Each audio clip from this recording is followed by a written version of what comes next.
Mga kabiyahero, o karon maogi pag-abot na to diri sa balay sa Paatianan, Salvador, Lanao del Norte.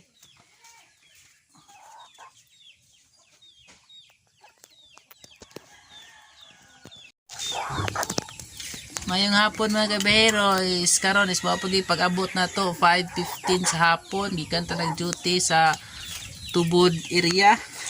Ug karon kay kani akong manok na boiler dra mao na ni isa na bilin sa 11 ka buok, mao na lang nihang nahabilin mga kabiyahero. Bali 3 days na ni siyang walay kaon-kaon tarong. Singgilan ni siya og singgilan gini siya og lubog. Mao nang naka-desisyon naman gyud mi na pamagimisudan pa ni hapon, amo lang ning ihawon.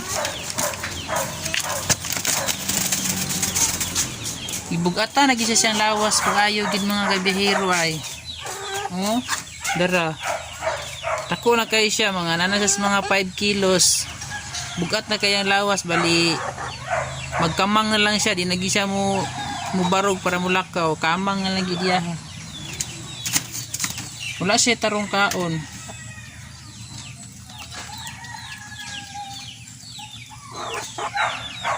Ako na lang gining ihawon gyud sa mong panihapon kay wala magid misudan sa panihapon gyud mga kabiyahero, gutom kaayo. Anang ato na ni sang ihawon, nakadesisyon naman gyud ko. Mang, nikaon man ni. Oh, unsa man ni? Ato na gining ihawon.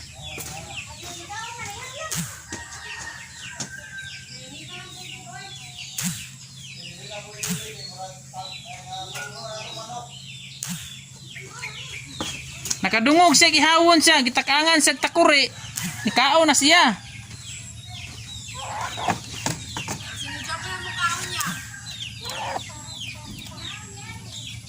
Kaon man ni bahaw. Dili mo gud sa kabarugod kay dako na kay ba.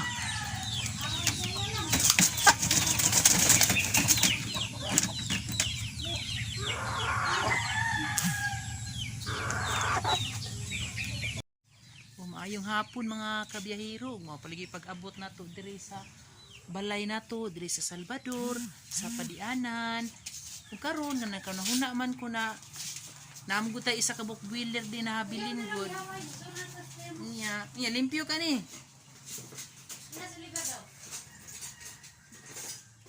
Do ina sa kuliber do, limpyo ba ni do?